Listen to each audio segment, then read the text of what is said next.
Hola, it's day 67 of the Storage 100 series. I am Joe Downs with the Storage Moguls Mastermind. And today we are diving into a critical topic for any serious investor: what credit score you actually need to secure the best financing. The number you see online is often just a starting point. And the truth about lending requirements, folks, is it's much more nuanced. We're not just talking about getting approved. We're talking about getting the best rates and terms. A difference of 20 or 30 basis points can literally cost you tens of thousands of dollars over the life of a loan.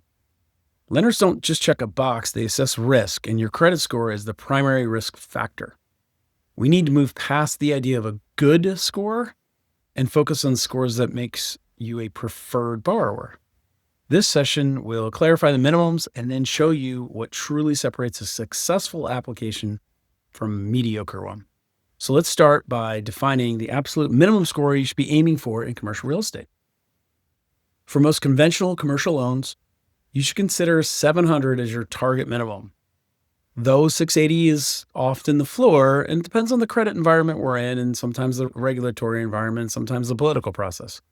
SBA loans are a great option, but they are strict. Can you get a loan done in the sixes? Sure, but aim for 700 or higher to make the process more smooth.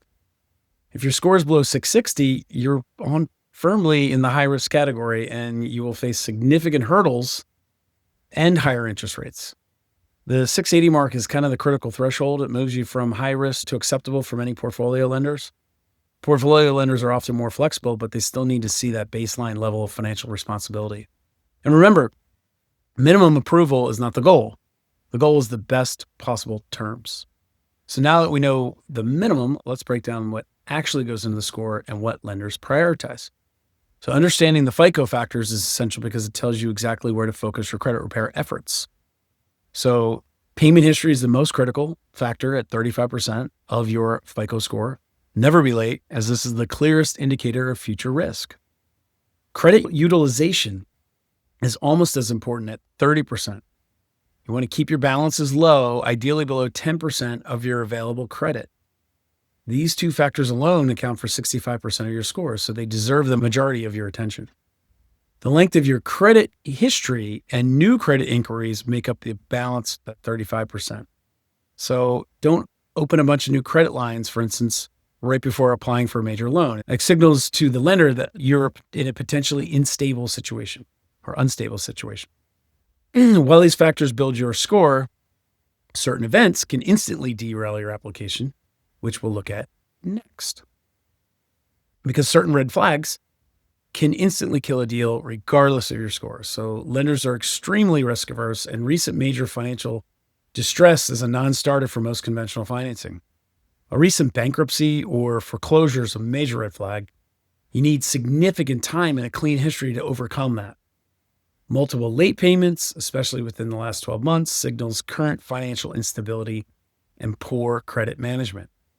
High credit utilization, meaning carrying balances over 50% of your limits, shows you're over-leveraged and relying too heavily on credit.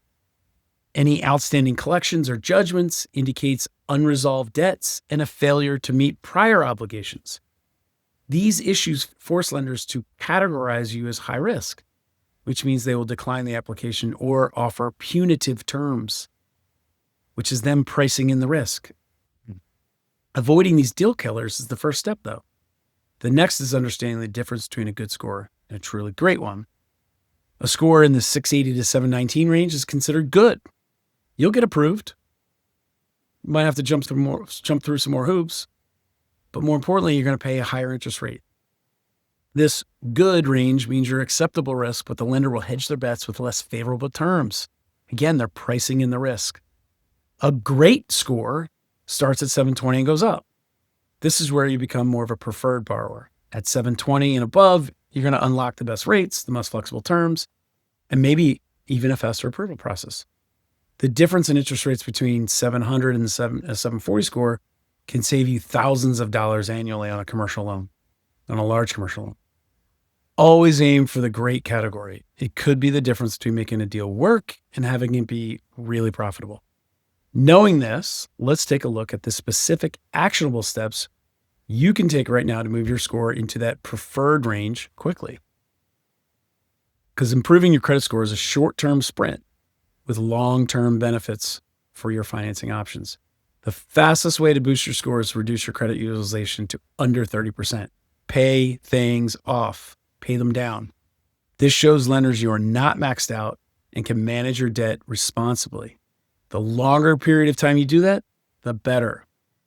Always dispute any errors in your credit report. A clean report is essential for approval and the best rates and terms.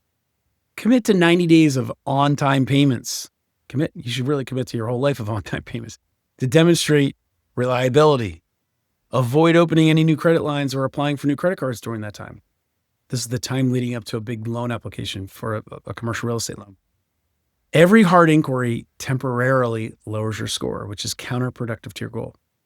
What if your score is still too low to qualify for the best terms? Well, we have a strategy for that too.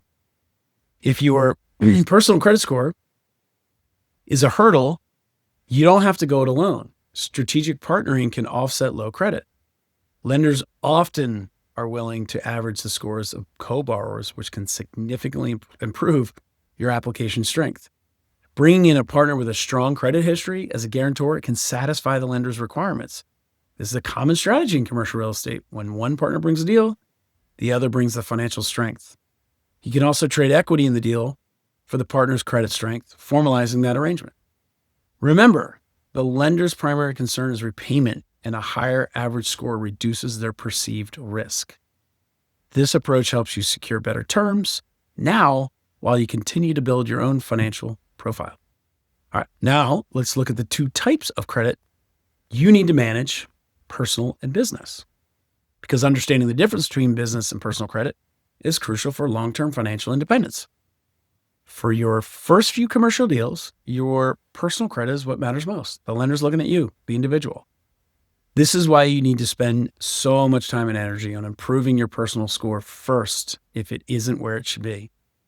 Business credit, however, builds over time as you secure more facilities and manage more business debt. After 3 to 5 successful facilities, the business's credit profile can often stand on its own. So will your experience.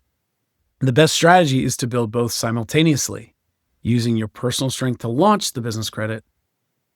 This transition is key to separating your personal finances from your business ventures. Okay, now that we've covered the mechanics of credit, let's distill this down to the most important takeaways. And it's simple. A 680 score might get you approved, but the terms will be expensive. So a score of 720 or higher is what unlocks the best interest rates and most favorable loan terms. The difference between those two scores can save you tens of thousands of dollars over the life of a loan.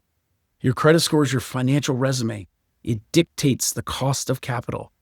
The time to work on your credit is before you find the deal and before you apply for financing. Don't wait until the last minute. Start optimizing your score today. All right. Hopefully you found the credit overview helpful, because now is the time to put this knowledge to work. If you know someone worried about their credit, share this information with them. If you found this session valuable, please hit the like button. Liking the video helps us reach more people who need this financial guidance. Next up, day 68, down payment requirements, 10%, 20%, 30%. What do I do? Don't forget to subscribe to this channel so you don't miss the next critical step in your storage journey, or the daily drops, or the lives we do with my special guests.